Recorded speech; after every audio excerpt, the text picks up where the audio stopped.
anak-anak dimanapun kalian berada, kita sebagai manusia yang selalu melukai hati Tuhan, sebenarnya kita tidak layak mendengarkan firman Tuhan yang penuh dengan kebenaran.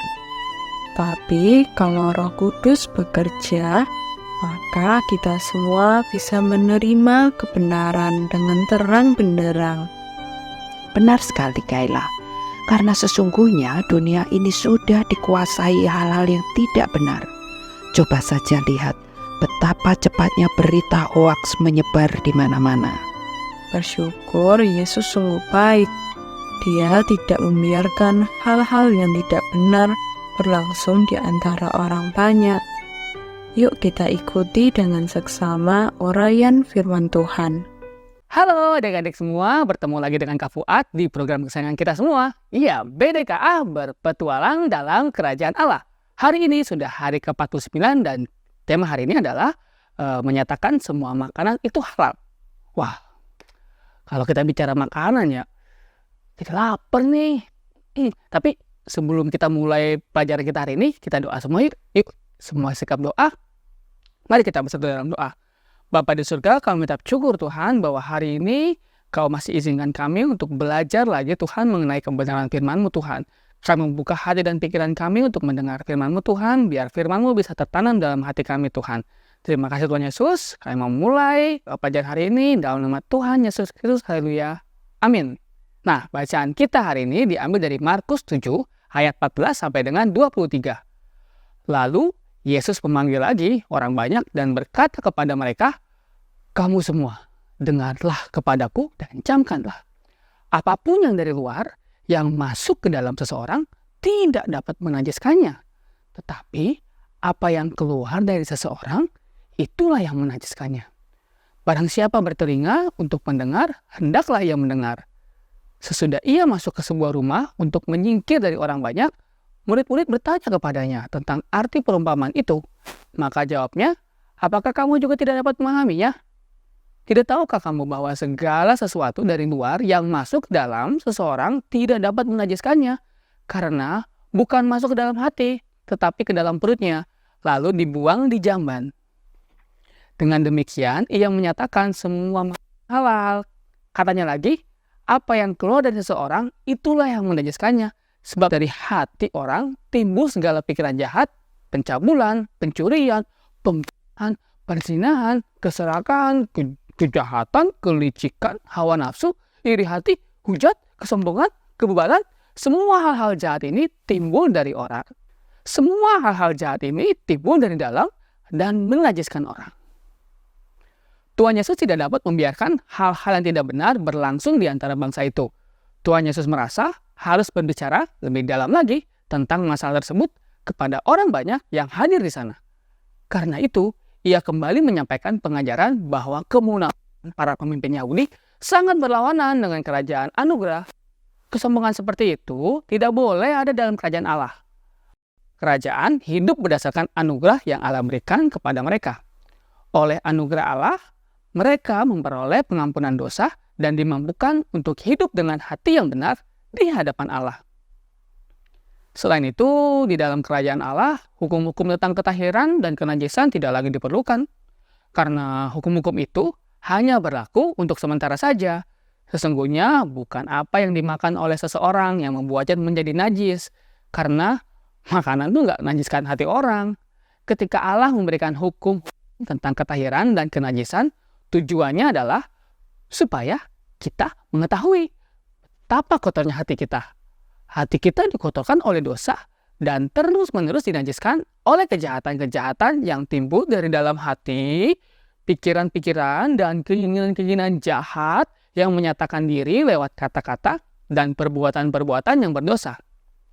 Yang penting untuk kita lakukan adalah menyadari dan mengakui kekotoran hati kita itu. Hukum-hukum tentang makanan yang najis yang diberikan untuk mengajarkan kepada kita tentang tiadanya kesucian dalam hidup kita tidak lagi diperlukan dalam kerajaan Allah. Dosa telah dinyatakan kepada kita dengan cara yang lain, khususnya melalui penderitaan yang Tuhan Yesus tanggung di atas kayu salib. Untuk apa? Untuk menebus dosa kita. Karena itu, Kita tidak lagi memerlukan hukum-hukum tentang makanan yang halal atau najis yang berfungsi hanya sebagai sebuah gambaran. Melalui penebusan yang Tuhan Yesus lakukan di atas kayu salib, seluruh ciptaannya akan disucikan sehingga kutuk dosa dilenyapkan dari dunia ini. Sekarang kita dapat memakan semua jenis makanan dengan mengucap syukur kepada Tuhan yang telah menjadikan semua makanan kembali halal untuk kita makan. Demikian juga semua orang non-Yahudi tidak lagi najis sekarang karena Allah akan menebus semua bangsa dan mengundang semua bangsa untuk masuk ke dalam kerajaannya. Pengajaran Tuhan Yesus ini tidak dapat dimengerti, bahkan oleh murid-murid yang masih hidup di bawah hukum-hukum Musa. Karena itu Tuhan Yesus menjelaskannya sekali lagi kepada para murid bahwa kesucian hatilah yang terpenting. Kesucian hati itu kita peroleh ketika kita mengakui dosa-dosa kita di hadapan Allah, menerima pengampunannya dan hidup benar di hadapan Allah dengan menjauhi dosa. Inilah hidup sesungguhnya di dalam kerajaan Allah. Demikianlah pertentangan yang terjadi antara Tuhan Yesus dan para pemimpin bangsa Yahudi. Kemanakah semua ini akan menuju? Para pemimpin bangsa Yahudi tidak mau membuang pendapat mereka, dan Tuhan Yesus tidak dapat membenarkan kebohongan-kebohongan mereka. Pertentangan yang terjadi akan semakin tajam. Kita perlu waspada dan tidak menganggap hal-hal lahiriah sebagai hal-hal yang utama, sehingga kita melawan Tuhan Yesus dan firman-Nya, seperti yang dilakukan oleh para pemimpin Yahudi. Nah, gimana adik-adik? Sudah mengerti kan bahwa bukan apa yang kita makan itu yang mengharamkan kita, tetapi apa yang keluar dari mulut kita, yang dari hati kita, itu dapat menajiskan kita. Dan kita juga perlu menahan diri karena pengendalian diri itu sangat penting bagi kita orang percaya. Nah, untuk menutup BDK kali ini, yuk kita berdoa. Lapar ya? Lapar ya, udah gak apa-apa. Yuk kita doa dulu yuk. Yuk sikap doanya. Bapa di surga, kami ucap syukur Tuhan, hari ini kami belajar lagi hal penting Tuhan, bahwa apa yang kami makan Tuhan tidak menajiskan kami Tuhan, tapi apa yang keluar dari dalam hati kami Tuhan, itu yang dapat menajiskan kami Tuhan. Biarlah kiranya Roh Kudus Engkau terus membimbing kami, untuk kami bisa mengontrol diri, untuk kami bisa punya pengendalian diri, agar tidak berkata sia-sia dan juga tidak mengeluarkan hal-hal yang bisa menajiskan kami. Terima kasih Tuhan Yesus, kami telah selesai belajar BDK hari ini Tuhan. Kiranya Engkau terus berkati kami di hari-hari kami berikutnya Tuhan. Terima kasih Tuhan Yesus, haleluya, amin.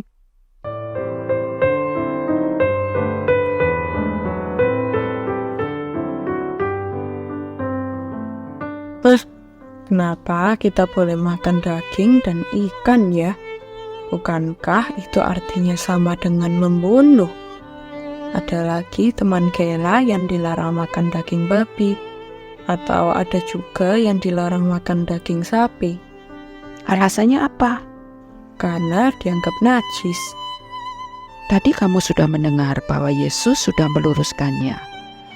Bukan makanan yang masuk ke dalam membuat kita tercemar, karena semua itu akan keluar lagi. Yang menjadi sumber kejahatan adalah hati manusia. Oh iya benar, tidak ada orang yang boleh menganggap dirinya lebih suci di hadapan Allah. Status sebagai orang benar tidak mungkin terjadi karena kebaikan manusia. Mari kita waspada dan tidak menganggap hal lahiriah sebagai hal yang utama. Koreksi terus hati kita dengan firman-Nya, yang besok sampai pada Markus 7 ayat 24-27. Setuju semuanya? Mari waspada.